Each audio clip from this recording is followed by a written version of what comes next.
பிரபாஸ் கதவம் சேனலை சப்ஸ்கிரைப் பண்ணி bell ஐகானையும் click பண்ணிக்கோங்க.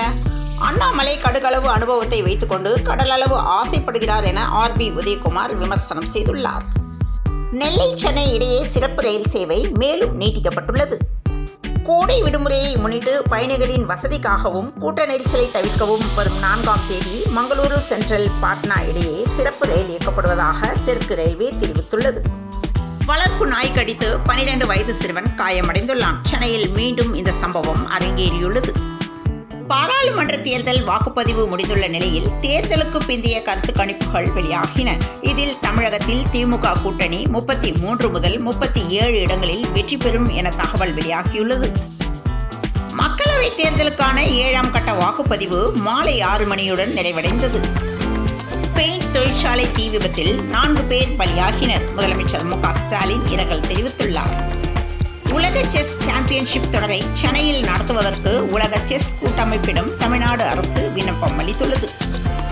கருடன் திரைப்படம் பார்க்க நரிப்புறவரையின மக்களுக்கு அனுமதி மறுக்கப்பட்ட விவகாரத்தில் வட்டாட்சியர் மூலம் அரசு வாகனத்தில் அழைத்துச் செல்லப்பட்டு படம் பார்க்க ஏற்பாடு செய்யப்பட்டது. கன்னியாகுமரி விவேகானந்தர் பாறையில் 3 நாள் தியானத்தை பிரதமர் நரேந்திர மோடி நிறைவு செய்தார்.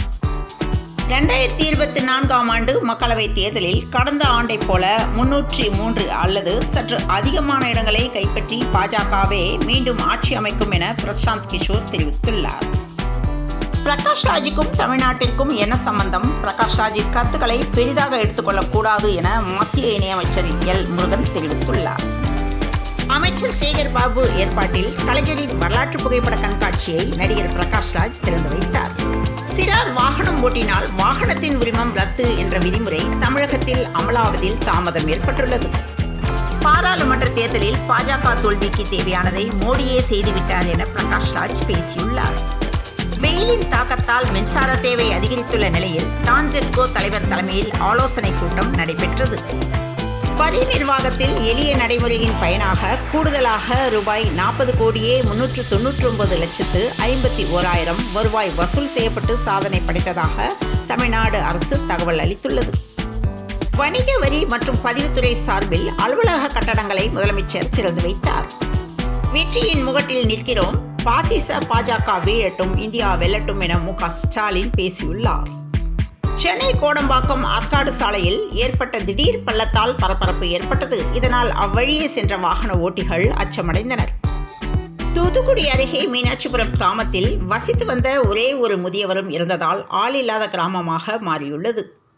பிரிட்டனிலிருந்து இந்தியாவுக்கு 100 டன் தங்கத்தை RBI கொண்டு வந்துள்ளது. 20 அணிகள் கலந்து கொள்ளும் 9வது T20 உலகக் கோப்பை தொடர் இன்று ஆரம்பமாக உள்ளது. இதற்கு முன்னதாக இந்திய அணி ஒரே ஒரு பயிற்சி ஆட்டத்தில் வங்காளதேசத்துக்கு எதிராக இன்று மோத உள்ளது.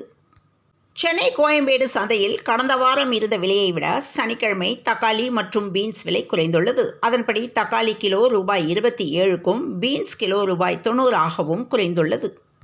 தென் தமிழக பகுதிகளின் மேல் ஒரு வளிமண்டல கீழடுக்கு சுழற்சி நிலவுகிறது. இதன் காரணமாக தமிழகம், புதுவை மற்றும் காரைக்கால் பகுதிகளில் ஒரு சில இடங்களில் மழைக்கு வாய்ப்புள்ளதாக அறிவித்திருந்த நிலையில் ஓரிரு இடங்களில் பரவலாக மழை பெய்த நிலையில் அடுத்த 3 மணி நேரத்திற்கு 15 மாவட்டங்களில் மழைக்கு வாய்ப்பு உள்ளதாக சென்னை வானிலை ஆய்வு மையம் தகவல் தெரிவித்துள்ளது.